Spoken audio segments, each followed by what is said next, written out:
নমস্কাৰ তোমালোক সকলোকে স্বাগতম জনাইছো স্মাৰ্ট ক্লাसेस ইউটিউব চেনেলটোলৈ আজিৰ এই ভিডিঅ'টিত আমি তোমালোকৰ ক্লাস 8 ৰ এক্সাৰসাইজ 1.1 ৰ 1 ৰ পৰা 8 নম্বৰৰ ভিতৰৰ কোৱেশ্চন আনসাৰ খিনি কৰাই দিম তো ইয়াতে আমি সকলোবিলাক সলিউশন কৰাই দিম তোমালোকে কেনেকৈ ধৰণে প্ৰশ্নকেইটা কৰিবা কোৱেশ্চন খিনি কেনেকৈ সলভ কৰিবা ভালদৰে চাই লোৱা আৰু এখন বহি উলিয়াই তোমালোকে আমাৰ লগতে কৰি যাবলৈ চেষ্টা কৰা তো ফাৰ্স্ট কোৱেশ্চন তো তোমালোকৰ দিছে তলত দিয়া বোৰ সত্য নে অসত্য বিচাৰ কৰা তো এইকিটা তোমালোকৰ কেৱল সত্য অসত্য কিটা আমি কৈ দিম তাৰ পিছৰ 2 নম্বৰৰ পৰা আমি কেনেকৈ ক্যালকুলেশন খিনি কৰিব লাগে আমি দেখুৱাই দিম তো সত্য অসত্য কিটা চাই লোৱা প্ৰথমতে দিছে পৰিময় সংখ্যাই যোগ আৰু পূৰণৰ বিনিময় বিধি মানি চলে তো এটো সত্য হয় মই সত্য কিটা সাইডত লিখি দিছো চাই লোৱা সত্য অসত্য কিটা এটো সত্য হয় ৰাইট হয় দ্বিতীয়টো চোৱা পৰিমেয় সংখ্যাই বিয়োগ আৰু হৰণৰ ক্ষেত্ৰত সহযোগ বিধি মানি চলে তো এটো অসত্য হয় দুইটো অসত্য হয় তাৰ পিছত চোৱা এটো দুইটো অসত্য মানে ৰং তিনিটো চোৱা পৰিমেয় সংখ্যা বিয়োগত আবদ্ধ নহয় তো এটো অসত্য হয় ঠিক আছে এটো অসত্য হয় কাটন তাৰ পিছত 4 নম্বৰটো চোৱা শূন্যৰ প্ৰতিক্ৰম নাই এটো সত্য শূন্যৰ প্ৰতিক্ৰম নাই এটো সত্য ৰাইট হয় তাৰ পিছৰটো চোৱা শূন্যটো পৰিমেয় সংখ্যা 5 নম্বৰ দিছে চোৱা তোমালোকৰ শূন্যটো পৰিমেয় সংখ্যা এটো সত্য হয় ঠিক আছে ৰাইট হয় তাৰ পিছত 6 নম্বৰটো চোৱা কি দিছে 6 নম্বৰ এটা ক্যালকুলেশন দিছে তো এই ক্যালকুলেশনটো আমি এতিয়া কৰিবলৈ নাযাও কাৰণ ক্যালকুলেশনটো কৰিলে বহুত দীঘলীয়া হৈ যাব ভিডিওটো তোমালোকৰ কেৱল এক্সামত সত্য অসত্য কিটাহে আহিব সো এটো 6 নম্বৰটো কি হয় সত্য হয় ঠিক আছে 6 নম্বৰটো ৰাইট হয় 7 নম্বৰটো তোমালোকৰ চোৱা 7 নম্বৰটো অসত্য হয় ঠিক আছে 7 নম্বৰটো অসত্য হয় ৰং হয় তাৰ পিছতে 8 নম্বৰটো চোৱা 8 নম্বৰটো অসত্য হয় ৰং হয় 9 নম্বৰটো চোৱা 9 নম্বৰটো অসত্য হয় ৰং হয় আৰু 10 নম্বৰটো সত্য হয় ঠিক আছে 10 নম্বৰটো সত্য ৰাইট হয় এতিয়া আমি মেইন প্ৰশ্ন কিটালে আহো 2 নম্বৰ প্ৰশ্ন কিটা চোৱা যোগাত্মক বিপৰীত সংখ্যাবোৰ লিখা এতিয়া এটা কথা মন কৰিবা যোগাত্মক বিপৰীত সংখ্যা লিখিব কৈছে তো এতিয়া তোমালোকে প্ৰথম কথা হল যোগাত্মক সংখ্যাবিলাক জানিব লাগিব কোনবিলাক যোগাত্মক সংখ্যা হয় ঠিক আছে যোগাত্মক বিপৰীত সংখ্যা কোনবিলাকক কয় হেতু প্ৰথমতে জানিব লাগিব তো যোগাত্মক বিপৰীত মানে কি এই ধৰা প্ৰথম সংখ্যাটো দি আছে -7/9 এই -7/9 ৰ লগত এনেকুৱা এটা সংখ্যা যোগ কৰিব লাগিব যেটো যোগ কৰিলে শূন্য পোৱা যায় ঠিক আছে যোগাত্মক বিপৰীত মানে হেতু এতিয়া সিম্পল তোমালোকে ইমান টানকে বুজি নলবা জাস্ট -7/9 ৰ যদি যোগাত্মক বিপৰীত हुदे তেতিয়া এটো তোমালোকে লিখি দিবা ঠিক আছে এটো লিখি দিবা 7/9 সিম্পল কথা 7/9 এটো চোৱা 7/9 যদি -7/9 ৰ যোগাত্মক বিপৰীত हुदे এটো হৈ যাব 7/9 আনসাৰটো ঠিক আছে একদম সিম্পল কিন্তু তোমালোকে একো টাপ বুলি ভাবি নলবা যদি 3 ৰ যোগাত্মক বিপৰীত हुदे তেতিয়া এটো হৈ যাব -3 হল একদম সিম্পল 3 ৰ যোগাত্মক বিপৰীত -3 -7/9 ৰ যোগাত্মক বিপৰীতটো হৈছে 7/9 এটোই কথা তাৰ পিছত -2/8 ৰ যোগাত্মক বিপৰীতটো যদি हुदे এটো অকল 2/8 হৈ গল অকল 2/8 এতিয়া ধৰি পাইছা না যত মাইনাস থাকে তাত মাইনাসটো অতৰাই দিয়া আৰু যত মাইনাস না থাকে প্লাস থাকে তাত মাইনাস এটা বহুৱাই দিয়া সিম্পল কথা এটোই যোগাত্মক বিপৰীত এতিয়া এটো কোৱাচোন 4 নম্বৰটো কোৱা 19/-7 আছে 19/-7 আছে ইয়াৰ যোগাত্মক বিপৰীতটো কি হ'ব 19/7 অকল 19/7 মাইনাসটো অতৰাই দিলো আমি এটোৱে ইয়াত আছে 5 নম্বৰটো চোৱা -a/c আছে তো ইয়াত মাইনাসটো অতৰাই দিলে হৈ গল a/c এটোৱে হৈছে যোগাত্মক বিপৰীত তো এতিয়া আশা কৰিছো বুজি পাইছা সকলোৱে তো এতিয়া আমি নেক্সট কোৱেশ্চনটো আগবাঢ়ো নেক্সট কোৱেশ্চনটো চোৱা তোমালোকৰ 3 নম্বৰ কোৱেশ্চন -20/11 এটো -20/11 আৰু 5/6 ৰ যোগাত্মক বিপৰীত সংখ্যা দুটা লিখা এতিয়া চোৱা মাইনাস এটো সাইডত চোৱা তোমালোকে ভালকে মই মুছি দিছো গুটি কিটা ঠিক আছে সাইডত চাবা -20/11 -20/11 ৰ যোগাত্মক বিপৰীতটো হৈ যাবগে সিম্পল 20/11 এটোৱে হয় 20/11 মই কৈছো নাই অকল মাইনাসটো অতৰাই দিয়া যত মাইনাস লাগি আছে তাত মাইনাসটো অতৰাই দিয়া যত মাইনাস নাই তাত মাইনাসটো বহুৱাই দিয়া সিম্পল কথা এতিয়া তাৰ পিছৰটো চোৱা 5/6 আছে তো 5/6 ৰ যোগাত্মক সংখ্যাটো হৈ যাবগে -5/6 এটোৱে কথা -5/6 হৈ গলগে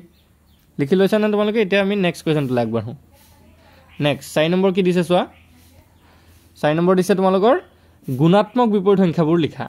গুণাত্মক বিপৰীত এবাৰ আকৌ গুণাত্মক বিপৰীত আহিলো তো গুণাত্মক বিপৰীতটো অলপ বেলেগ হয় ধৰা এতিয়া তোমালোকৰ প্ৰথম আছে -13 হয়নে এই সাইডত চোৱা -13 ৰ যদি গুণাত্মক বিপৰীত আমি চাবলৈ যাওঁ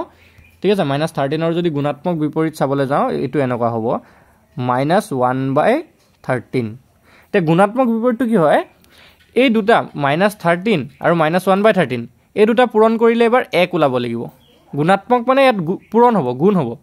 তাত আমি যোগ কৰিছিলো ইয়াত পূৰণ হ'ব সো দুটা পূৰণ কৰিলে 1 ওলাব লাগিব এতিয়া চোৱা কেনেকৈ 1 ওলাব -13 আৰু -1/13 যদি পূৰণ কৰো -13 আৰু -1/13 যদি পূৰণ কৰো কেনেকৈ 1 ওলাই চোৱা 13 কটা গ'ল নে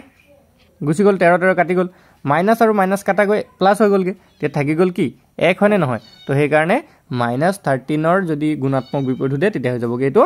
-1/13 বুজি পালা নে এতিয়া তো ইয়াৰ গুণাত্মক বিপৰীতটো কিমান হ'লগে -1/13 হল বুজি পালা এতিয়া 2 নম্বৰটো চোৱা 2 নম্বৰটো কি দিছে -4/9 ইনটু -2/7 প্ৰথমতে এটো আমি সলভ কৰি ল'ব লাগিব এটোটো এনেকে নাই ন 1 নম্বৰটো দৰে নাই তো সলভটো যদি কৰিবলৈ যোৱা ইয়াত পূৰণ হৈছে যেহেতু তো ওপৰটো হইতে পূৰণ কৰা 4 2 8 এই মাইনাস আৰু মাইনাসে পূৰণ হৈ পিনে কি হয় গেটো সদায় প্লাস হয় মনত ৰাখিবা মাইনাসে মাইনাসে পূৰণ কৰিলে প্লাস হয় তাৰপিছত তলৰটো হইতে পূৰণ কৰা 9 7 7 9 গুণ হ'বগে 63 এটা 8/63 পালো আমি হলনে কিমান পালো আমি 8/63 ভালকে চোৱা 8 ওপৰত 8 তলত 63 ইয়াৰ এতিয়া আমি গুণাত্মক বিপৰীত ল'ব লাগে তো ইয়াৰ গুণাত্মক বিপৰীত সিম্পল কি 63/8 কৰি দিয়া 63/8 এতিয়া 8 কাটা যাব 63 কাটা গৈ 1 থাকিব আমাৰটো 1 থাকিব লাগে ন তে উত্তৰটো কোনটো হ'ব আমাৰ উত্তৰটো হ'ব এটো 63/8 এটোই হ'ব উত্তৰ তো ইয়াৰ গুণাত্মক বিপৰীতটো হ'ব 63/8 হল বুজি পাইছা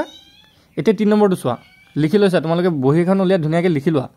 কাৰণ আমি মুছি গৈ আছো যে এতিয়া 3 নম্বৰটো চোৱা 3 নম্বৰটো কি দিছে -2 * 2/5 -2 * 2/5 তো এটো যদি পূৰণ কৰি দিয়া -2 থাকিব এটাই মাইনাস আছে সেকাৰণে থাকি যাব ওপৰটো যদি পূৰণ কৰা 2 2 গুণ 4 তলত 5 -4/5 ঠিক আছে চোৱা -4/5 ইয়াৰ গোটেই ভ্যালুটো হৈছে এই গোটেই ভ্যালুটো হৈছে -4/5 আৰু ইয়াৰ গুণাত্মক বিপৰীতটো যদি উলিয়াবলৈ যোৱা -5/4 হ'ব -5/4 চোৱা পাছে পাছে কাটা গ'ল 4 ফালে কাটা গ'ল মাইনাস মাইনাসে কাটি 1 থাকিলেগে এটোই হ'ব তো এনসাৰটো আমাৰ কিমান ওলালে -5/4 -5/4 হ'ব ইয়াৰ গুণাত্মক বিপৰীত হল বুজি পালা এতিয়া আছে 4 নম্বৰটো -1 তো -1 ৰটো চোৱা 4 নম্বৰটো চোৱা -1 আছে তো -1 ৰ গুণাত্মক বিপৰীতটো কিমান হ'ব -1 এই হ'ব তেতিয়া চোৱা মাইনাস মাইনাস কাটা যাব 1 * 1 হলে তো এটো -1 এই হ'ব তাৰ পিছত আছে 2n/5 এটো সিম্পল কি হ'ব এটো হ'ব 5/2n ইয়াত মাইনাস মাইনাস নাই যে সেইকাৰণে ডাইৰেক্ট 5/2n কৰি দিয়া চোৱা পাছে পাছে কাটা যাব 2n কাটা যাবগে তো বুজি পাইছা নে চাগে এটো আকৌ চাই লোৱা 2n/5 আছে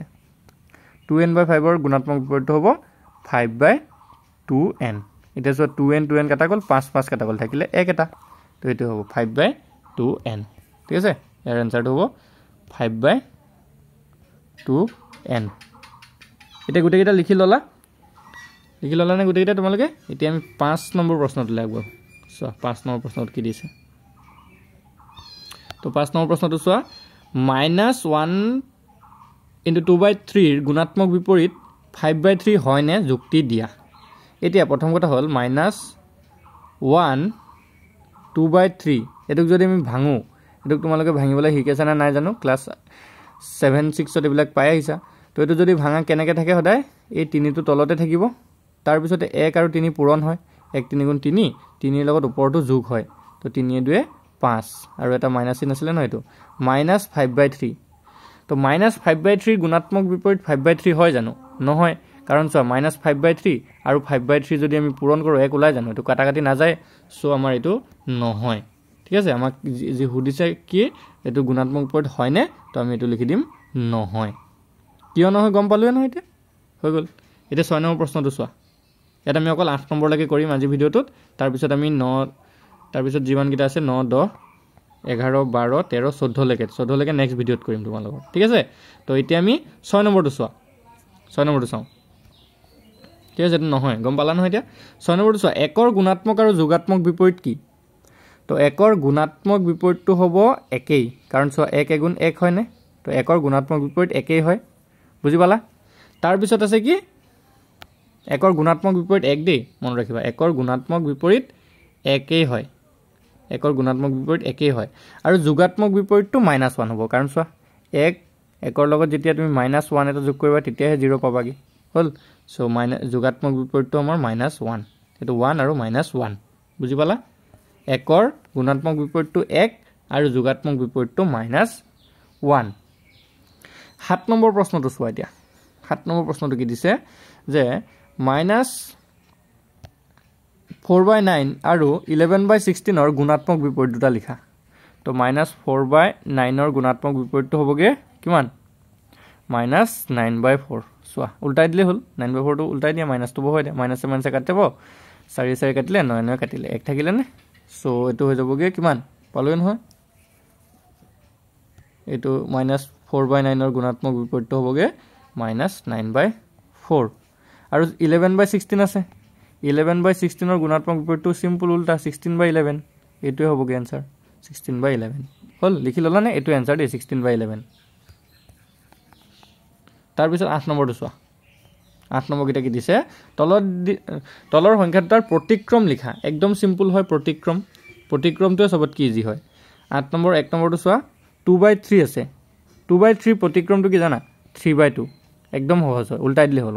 অকল উল্টাই দিয়া একো কৰিব নালাগে অকল উল্টাই দিয়া 3/2 ঠিক আছে 2/3 প্ৰতিক্ৰমটো হৈছে 3/2 একদম সিম্পল কথা তাৰ পিছত চোৱা -5/12 আছে -5/12 ৰ যদি প্ৰতিক্ৰম চোৱা -12/5 এইটোই উল্টাই দিলে হল অকল চিন একো কৰিব নালাগে চিনটো যেনেকৈ আছে তেনেকৈ থাকিব প্লাস থাকিলে প্লাসে থাকিব মাইনাস থাকিলে মাইনাসে থাকিব খালি